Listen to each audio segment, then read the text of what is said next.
बिस्मिल्लाहिर्रहमानिर्रहीम। स्टूडेंट्स, आज हम लेसन नंबर 29 इस टॉपिक में कवर करेंगे। ये टॉपिक 169 से लेकर 174 तक बनते हैं।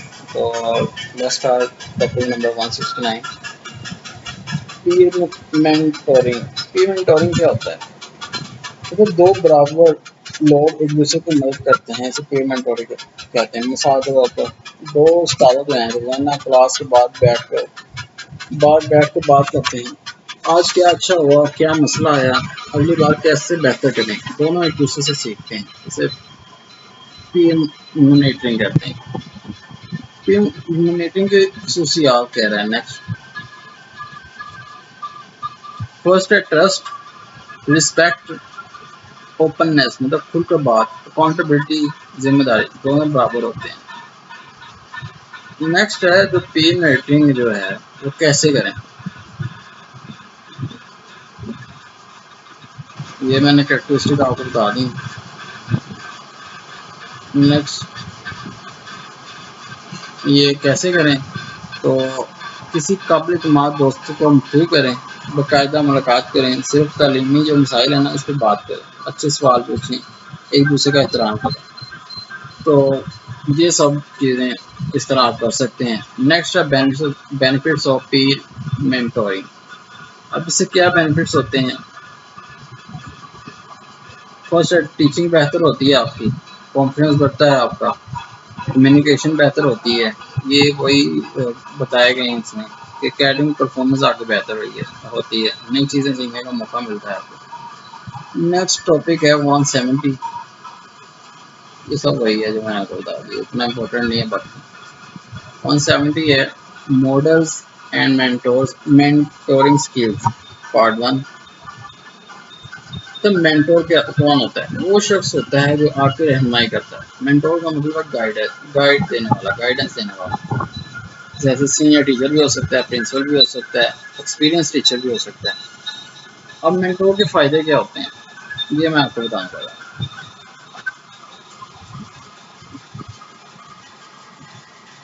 तो जो मेंटोर है ना, अगर किसी के है तो उसकी प्रोफेशनल डेवलपमेंट होगी, उसका कॉन्फिडेंस बढ़ेगा, करियर बेहतर होगा, उसका क्रिएटिव थिंकिंग सीखता है, और उसका नेटवर्किंग बढ़ता है।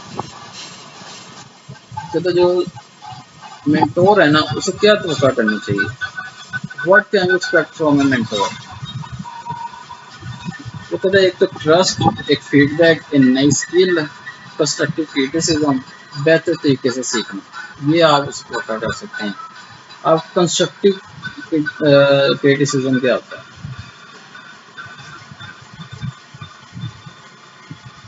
What do expect from constructive criticism? पहले तो इसका मतलब पता होना चाहिए आपको।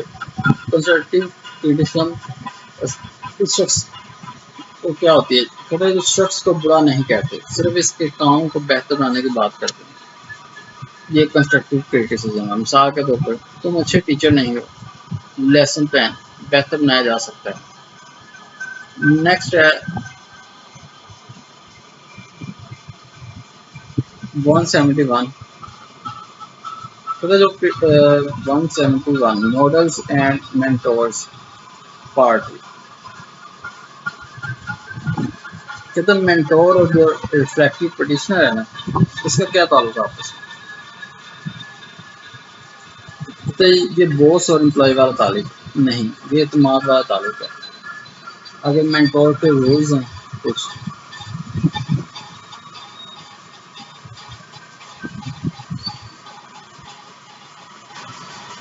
इसमें मेंटोर के रूल्स बताए गए हैं। पहला है कोच, गाइडन, गार्डियन, फैसिलिटेटर, काउंसलर। और नेक्स्ट है how different strengths the monitoring relationship. तो जो अच्छी मॉनिटरिंग होती है ना, वो क्लियर, उसका क्लियर पर्पस होता है, और स्ट्रॉन्ग सपोर्ट होती है, इसमें ऑनेस्ट डिस्कशन होती है। बाकी ये इतना इम्पोर्टेंट नहीं है। नेक्स्ट हम चलते हैं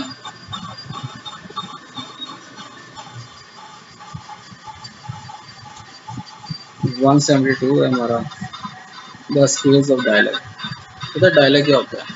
कहते एक गुफ्तगू जिसमें दोनों एक दूसरे को समझने की कोशिश करें, इसे डायलॉग कहते हैं। सिर्फ बोलना नहीं बल्कि सुनना भी।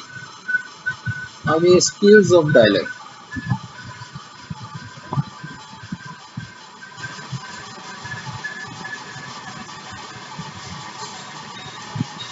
पहले तो आपको ना इसकी खसूसियात पता होनी चाहिए कि एक अच्छा जो डायलॉग है ना, उस सवाल पूछना होता है, उसमें नीति राय जो कबूल करनी होती है, एहतराम करना, ये स्किल्स और डायलॉग की सारी उसकी खसूसियात बताई गई। और असम्पशन कदर करना, वाज़ेह बात करना। अगर जो मेंटोर्स होता है ना, इसको क्या करना चाहिए?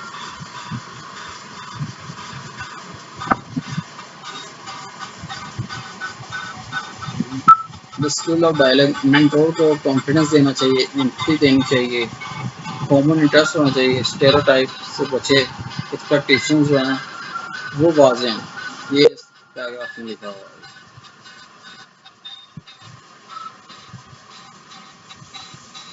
और ये पावर ये इम्पोर्टेंट नहीं है उतना।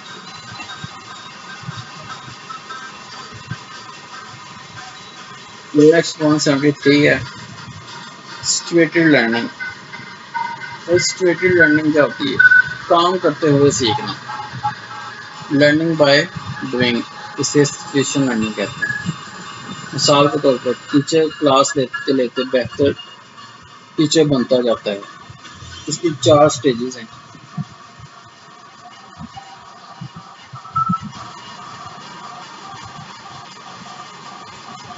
फर्स्ट हो गया दूसरे को देखना, दूसरा हो गया रिफ्लेक्शन, तीसरा हो गया प्रैक्टिस करना, क्लास में ट्राई कर देना, ये चौथी होगी।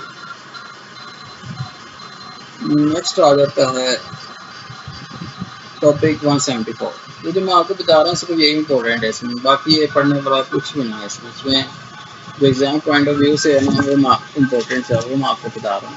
नेक्स्ट है social learning theory, elements of social coordinative theory. Social learning theory क्या है कि हम दूसरों को देखकर भी सीखते हैं, इस सोशल लर्निंग थ्योरी कहते हैं। मिसाल के तौर पर जूनियर टीचर है, और सीनियर टीचर को क्लास देते हुए देखता है तो वो उससे सीखता है, इस तरह पढ़ना शुरू कर देता है।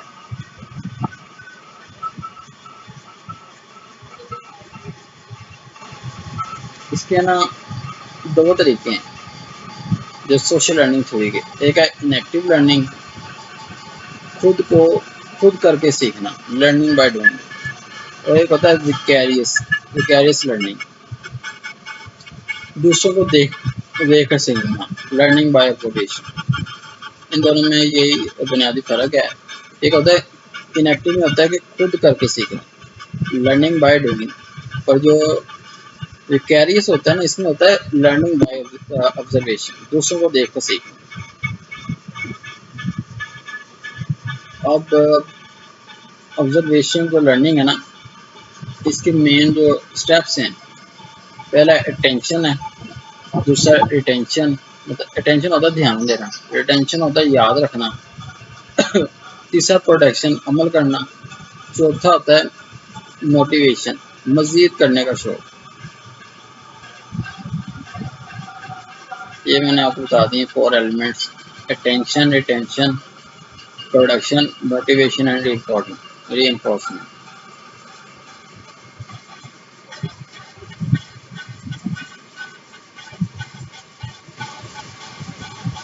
अब इसकी observation learning has 5 possible outcomes.